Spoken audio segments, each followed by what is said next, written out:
Welcome to Endless Love Stories, where real emotions meet unexpected twists.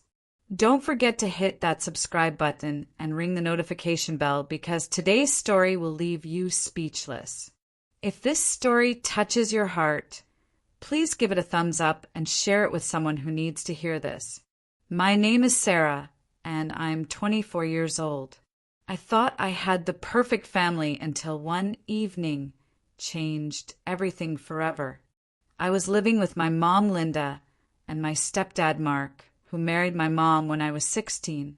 Mark always treated me like his own daughter, or so I believed.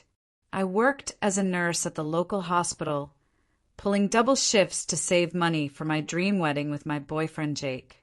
Every penny I earned went into a joint savings account that I shared with my parents for our family expenses and my future. I trusted them completely with my hard-earned money. That fateful Tuesday evening, I was supposed to work a night shift, but our supervisor sent me home early because we were overstaffed. I decided to surprise my parents with dinner from their favorite Italian restaurant. As I quietly entered through the back door, I heard voices coming from the living room. "She's working so hard, Mark." "I almost feel guilty," my mom's voice carried through the hallway. I smiled, thinking she was appreciating my efforts. But then Mark's voice made my blood run cold. "Guilty? Linda, she's our retirement plan. We've been smart about this. She trusts us completely with that joint account." I froze behind the kitchen wall, my heart pounding so loud I was afraid they might hear it. "But what if she finds out we've been transferring her savings to our personal account?" my mom asked, and I felt like the ground was disappearing beneath my feet. "She won't. She's too busy playing the perfect daughter and working herself to death. By the time she realizes what happened, we'll be long gone to Florida with her money." Mark laughed coldly. I stood there for what felt like hours, but was probably just minutes, processing the betrayal. These were the people I called family, the people I sacrificed my social life for, the people I trusted with my future.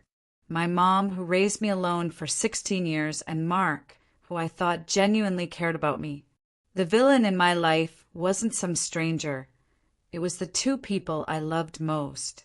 But I wasn't going to let them destroy my future without a fight. Instead of confronting them immediately, I decided to be strategic. The next morning, I acted completely normal, kissing them goodbye before heading to work. But instead of going to the hospital, I went straight to the bank. What I discovered there shattered my remaining faith in them.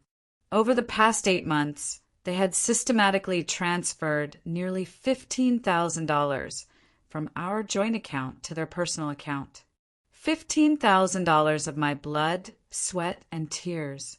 Money I earned working 16-hour shifts, skipping meals, and sacrificing time with Jake. I immediately opened a new personal account and transferred the remaining funds. Then I called my bank's fraud department and reported the unauthorized transfers.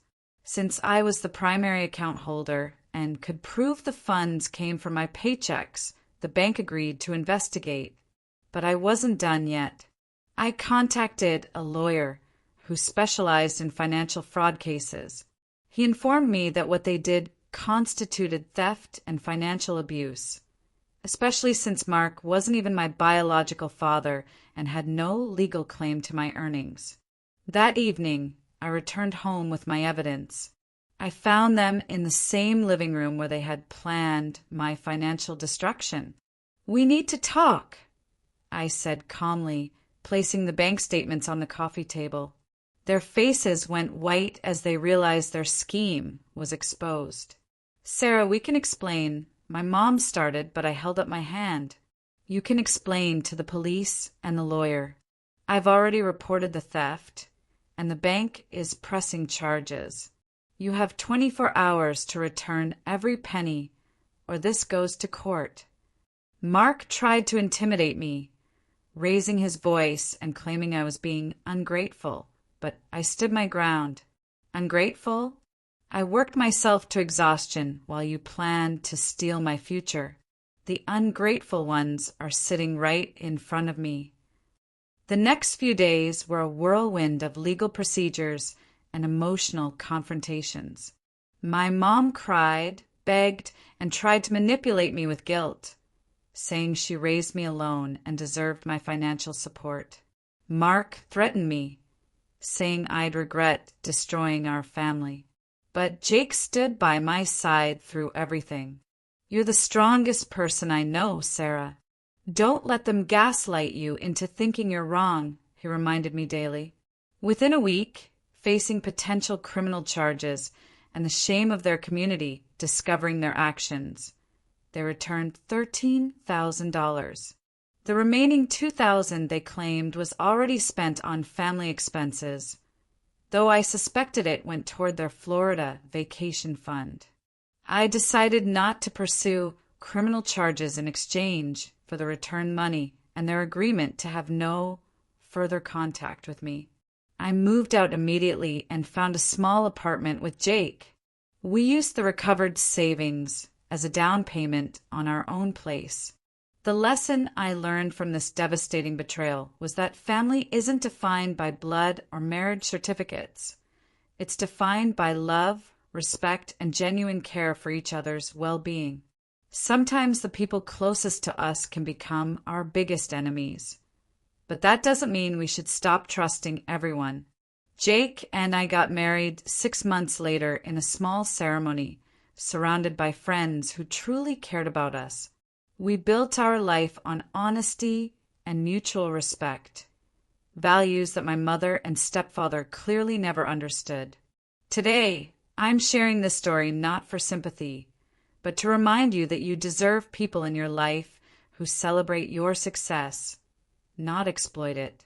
Trust your instincts, protect your financial independence, and never let anyone make you feel guilty for setting boundaries with toxic people, even if they're family. If this story resonated with you, please hit that like button and share it with someone who might need to hear this message. Subscribe to Endless Love Stories for more real-life experiences that remind us love comes in many forms, but respect and honesty should never be optional. Thank you for listening. And remember, your worth isn't determined by how much others can take from you, but by how much strength you find to protect yourself.